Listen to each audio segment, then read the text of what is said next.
प्यारे बच्चों, आज हम हिंदी व्याकरण में विराम चिन्ह पढ़ेंगे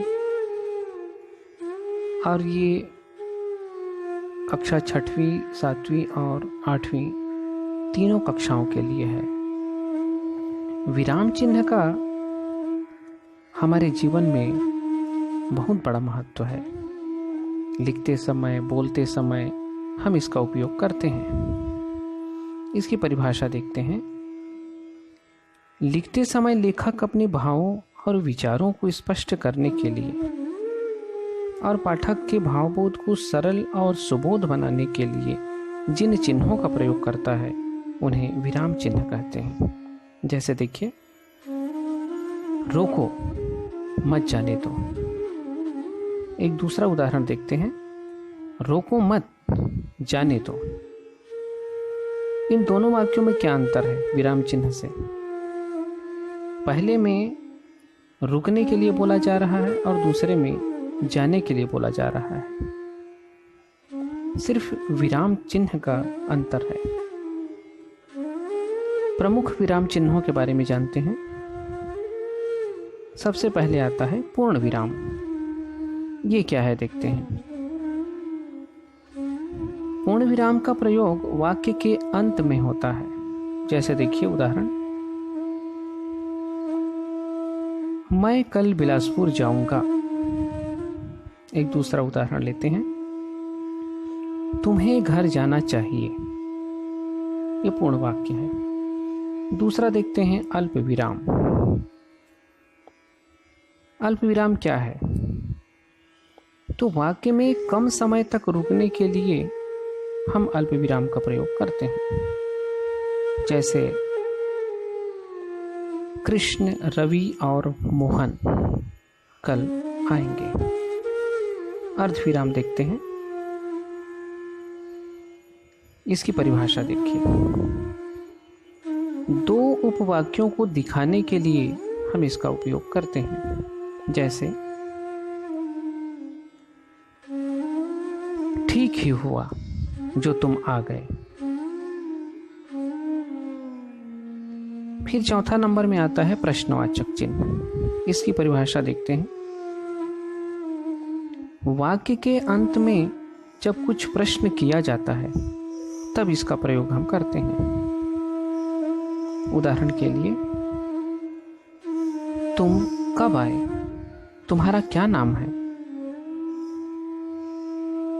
फिर अगला आता है पांचवा विस्मय बोधक चिन्ह। इसका प्रयोग आश्चर्य, शोक, हर्ष, घृणा इत्यादि भावों को प्रकट करने के लिए किया जाता है।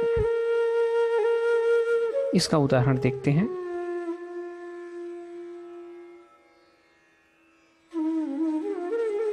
वाह, क्या सुहानी शाम है। और दूसरा उदाहरण, अरे तुम आ गए। छठवां नंबर उद्धरण चिन्ह। इसकी परिभाषा देखते हैं। किसी के द्वारा कहे गए वाक्य को ज्यों के त्यों व्यक्त करने के लिए इसका प्रयोग किया जाता है। उदाहरण, तुलसीदास जी ने कहा है, परहित सरिस धर्म नहीं भाई। अगला योजक चिन्ह। दो सामासिक पद के बीच में हम इसका प्रयोग करते हैं। जैसे उदाहरण देखिए, भाई बहन, माता पिता, सुख दुख इत्यादि। अगला आता है निर्देशक चिन्ह। इसकी परिभाषा देखिए। उदाहरण देते समय इसका प्रयोग हम करते हैं। जैसे भारत में अनेक बड़े नगर हैं, बंबई, दिल्ली, कोलकाता इत्यादि। अगला नंबर आता है विवरण चिन्ह। शीर्षक आदि के बाद इसका प्रयोग किया जाता है। जैसे देखिए उदाहरण के तौर पर, देशभक्ति, देश के प्रति प्रेम भाव। फिर आता है 10वां नंबर कोष्ठक। कोष्ठक क्या है? तो इसका प्रयोग किसी बात को स्पष्ट करने के लिए किया जाता है।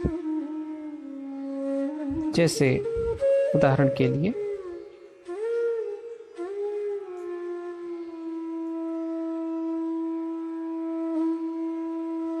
यह पद कोष्ठक में प्रधानमंत्री का संभालना सरल नहीं है। फिर आता है हंस पद।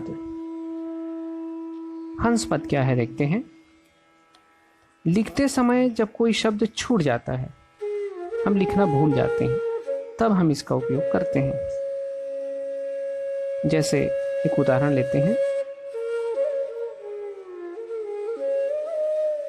मैं कल गया था। यहाँ रायपुर शब्द छूट गया, हम रायपुर को ऊपर में लिख देते हैं हंस पद लिखने के बाद। फिर आता है 12वां नंबर संक्षेप चिन्ह। संक्षेप चिन्ह क्या है? किसी भी शब्द को संक्षिप्त रूप में लिखने के लिए हम इसका पहला अक्षर लिखकर प्रयोग करते हैं। जैसे देखिए उदाहरण के लिए डॉक्टर। डॉक्टर के स्थान पर हम डा लिख देते हैं और शून्य लिख देते हैं। पंडित तो प लिख करके शून्य लिख देते हैं। इस प्रकार से इसका उपयोग होता है। अगला आता है 13वां समता सूचक चिन्ह। ये क्या है देखते हैं। इसकी परिभाषा,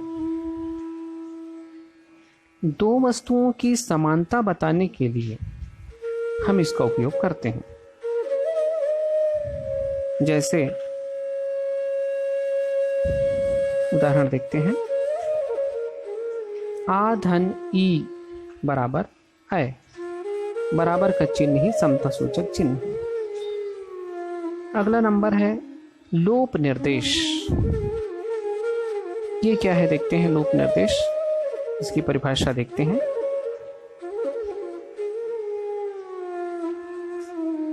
किसी के कहे शब्द को लिखते समय बीच के अंश को छोड़ देते हैं, उस समय इसका उपयोग हम करते हैं। जैसे उदाहरण के लिए देखते हैं,